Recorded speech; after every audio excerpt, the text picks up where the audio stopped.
Hello friends, welcome to Malar new TNPSC.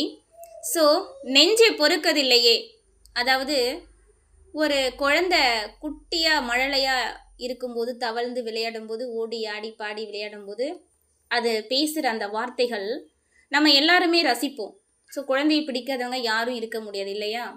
So அப்படி குழந்தை தவழ்ந்து விளையாடி தத்தி தடுமாறி கீழே விழுந்து எழுந்து கொஞ்சம் கொஞ்சமாக பல்லெல்லாம் கடிச்சு பேச ஆரம்பிக்கும்போது அதுக்கு நம்ம எல்லாமே ரசிப்போம். அந்த குழந்தைகிட்ட அழகாக இருக்கும். ஸோ அப்படி அந்த குழந்தை பண்ணுற அந்த சேட்டைகள்லாம் பார்த்து ஒரு அப்பா எப்படி சந்தோஷப்படுவார் அப்படின்னா, ஒரு குட்டி கவிதை நண்பா.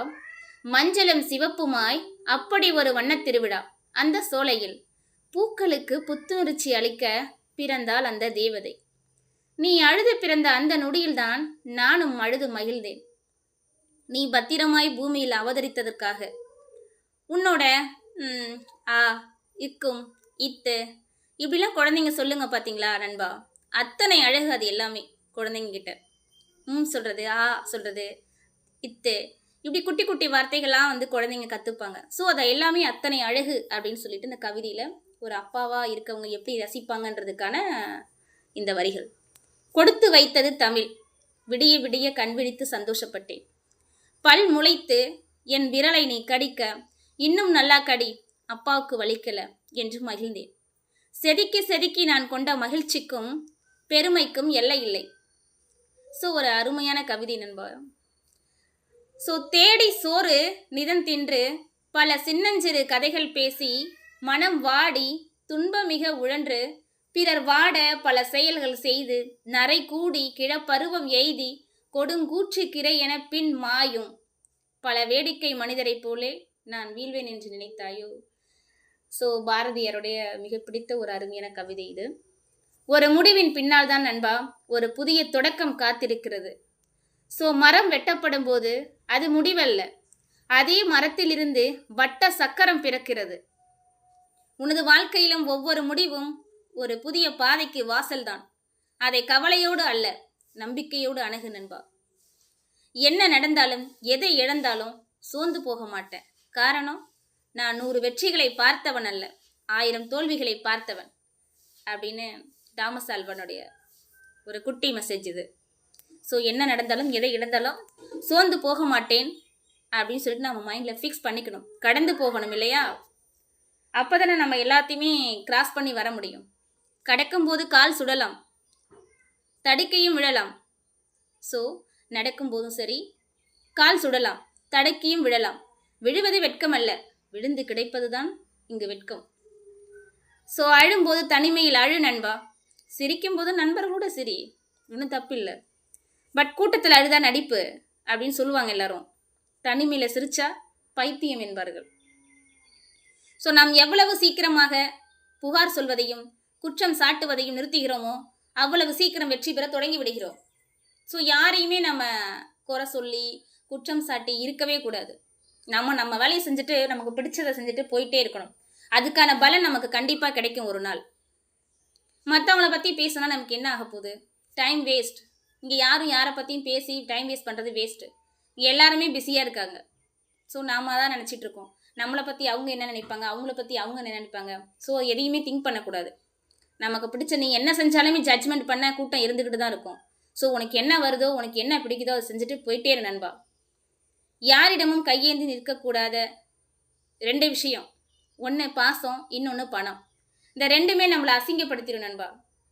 இரும்பை அதன் துரு அன்றி வேறு எதுவும் அழிக்க முடியாது. அதே போல் மனிதனை அவன் மனநிலையை தவிர வேறு எதுவும் அழிக்க முடியாது. பலர் அவர்களின் வாழ்க்கையில் செய்யக்கூடிய ஒரு தவறு என்ன தெரியுமா நண்பா? தகுதியற்றவர்களுக்கு அதிக முக்கியத்துவம் அளிப்பதுதான். ஒருவர் நம்மை எந்தளவு மதிக்கிறார்களோ அதே அளவு அவர்களை நாம் மதித்தால் போதும். அதுதானே நல்லது எல்லாருக்கும். ஸோ எதிர்பார்ப்பு இல்லாமல் வாழ கற்றுக்கொள். எந்த ஏமாற்றமும் இருக்காது. விமர்சனங்களை கடந்து செல். தெரு நாய்களின் தொல்லை தெரு முனைவரை தான் நண்பா. நீ செய்யும் ஒவ்வொரு நல்ல செயல்களுடைய பலன்கள் தாமதமானாலும் கண்டிப்பாக உன்னை சேரும். ஸோ யாராவது வாங்குவார்களா மாட்டார்களா என்று கூட அறியாமல், பிச்சை எடுக்க மனமில்லாமல் அந்த 10 ரூபாய் பேனாவினுள் தன் தன்மானத்தை பதுக்கி வைத்திருக்கிறான் நடைபாதை வியாபாரி. ஸோ அன்பை மட்டுமே கடனாக கொடுங்கள், அது மட்டுமே அதிக வட்டியுடன் திரும்ப வரும். ஸோ நிஜத்தில் ஓனாவாக இரு நண்பா. ஏன்னா ஓனாய் மட்டும்தான் சர்க்கஸில் இடம் பெறவில்லை. மற்றவங்களுக்கு மரியாதை தராத மனிதர்கள் அந்த மரியாதையை தங்கள் வாழ்க்கையில் பெறவே முடியாது. நீ என்ன செய்யறியோ அதானே உனக்கு ரிஃப்ளெக்ட் வரும். நீ மரியாதை கொடுத்தா மரியாதை வரும், இல்லைன்னா இல்லை. That's it. நம் எண்ணங்கள் நல்லா இருந்தால் தான் நம் செயல்கள் நல்லா இருக்கும். நம் செயல்கள் நல்லா இருந்தால் தான் நம் வாழ்க்கை நல்லா இருக்கும்.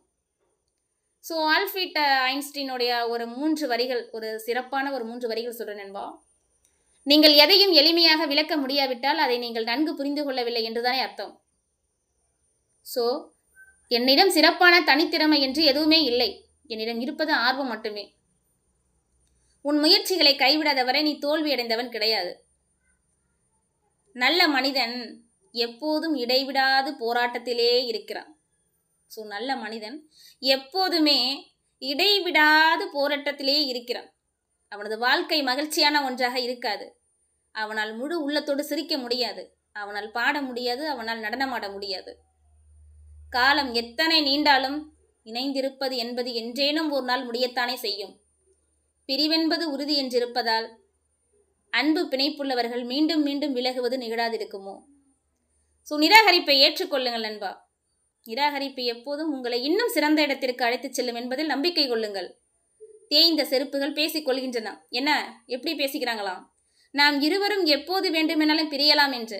எவ்வளோ ஒரு அழகான வரிகள் பார்த்தீங்களா நண்பா. மனநிலைக்கு தகுந்தாற் போல் பேசி விடாதீர்கள்.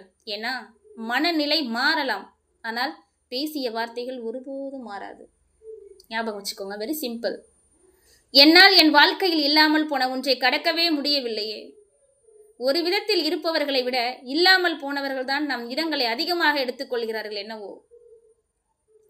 அன்பு பயன்படுத்தப்படுகிறோம் என்று தெரிந்தும் ஒருவர் அங்கு இருக்கிறார் என்றால் அது அவர்கள் உங்கள் மேல் வைத்திருக்கும் அன்புக்காக மட்டுமே. ஸோ வாழ்க்கையில் தன்மானம் ரொம்ப முக்கியம். ஸோ தன்மானத்தோடு இருக்கணும் அப்படின்னா நமக்கு பிடிச்ச மாதிரி நமக்கு பிடிச்ச வேலையை இன்ட்ரெஸ்டோடு எடுத்து செஞ்சோம் அப்படின்னா நம்ம லைஃப்பில் வெற்றி படிக்கிட்டு தான் நண்பா. நம்ம சேனலை சப்ஸ்கிரைப் பண்ணாதுங்க, சப்ஸ்கிரைப் பண்ணிக்கோங்க. ஓகே, தேங்க்யூ ஃபார் வாட்சிங்.